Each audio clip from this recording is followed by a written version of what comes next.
Okay, so we're going to begin our first module, which is data management, visualization, and reproducibility.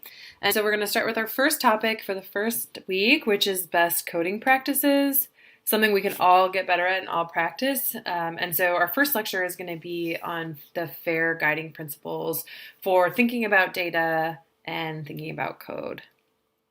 So there are four foundational principles for data management if you're thinking about FAIR data, and they're findability, accessibility, interoperability, and reusability or reproducibility. And so if we care about the long-term data usability, sharing, and stewardship, which most of us do, this is especially important if we want our work to be accessed by multiple stakeholders. So not just within academia, but you could want people to find your data to be able to do meta-analyses with your work in the future, but also if you want to work with industry, the public, education, policy, or even computers. This is the best way to make your data available to many different types of groups and people, is to make it fair. And these ideas will also come in handy when writing future data management plans, which are required for many grants. And so just using the language for FAIR data and keeping those principles in mind will really help you get grants in the future.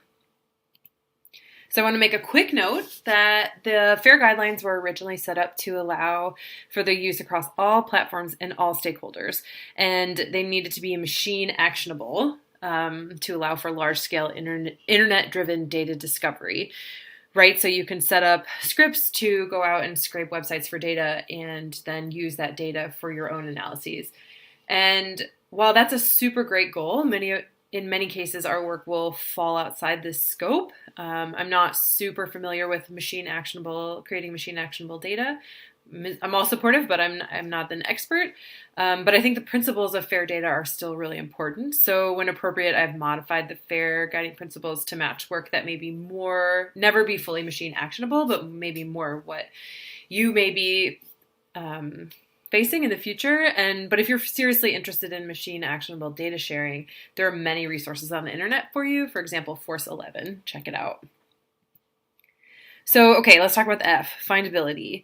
To be findable, your data and code must be non-obscure because you want people who don't know anything about what you've done to be able to actually find it.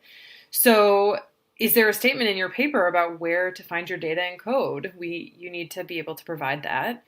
And your data must be described by detailed metadata. For those who don't know what metadata are, it's just a description of all of your data, all of the variables, what the units are, and how you collected it. Sometimes it's just a really detailed description of your data, which tends to be just in CSV files, text files, etc. So the metadata describes your data. And the data and the metadata are assigned globally unique and persistent identifiers so you can link across all data sets.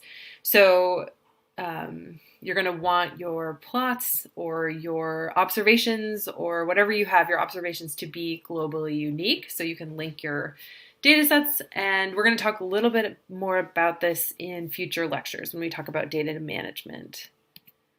So the A is for accessibility. And to be accessible, your data and code should be open, free, and able to be implemented easily. You want others to be able to reproduce your work. And so this includes clear annotation of your code. So not only do you have data and your metadata that describes the data, you also want your code to be annotated so people can understand what you're doing. And I know a lot of times it can be difficult to have your data be free. Not all data is open access. So again, one of these issues related to machine actionable. Sometimes you just can't afford to publish your data and have it be out there in an open access way, but that's the goal if you can.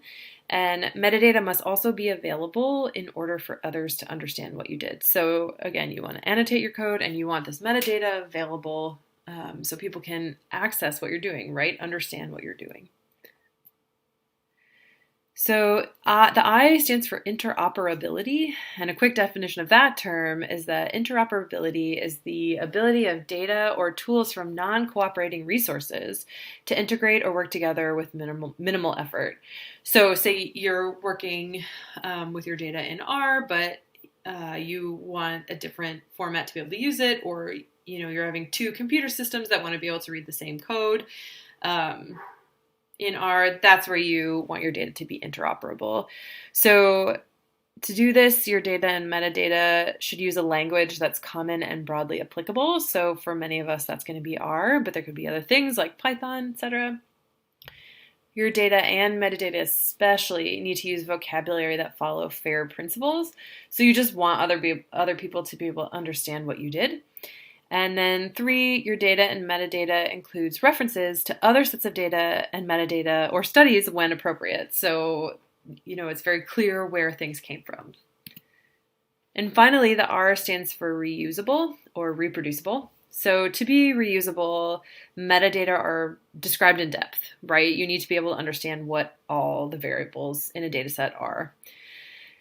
And 2, data and metadata use field-specific community standards. So again, that's going to be really specific to your field. But for example, in most scientific fields, you're going to use metric units. However, in engineering, you may be wanting to use English units.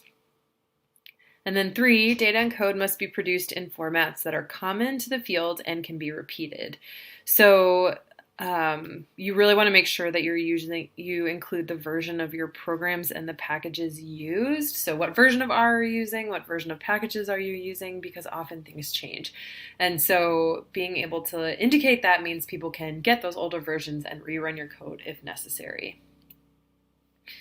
So FAIRdata sounds great. It's great to try to think about how we can all share our data and make everything open source.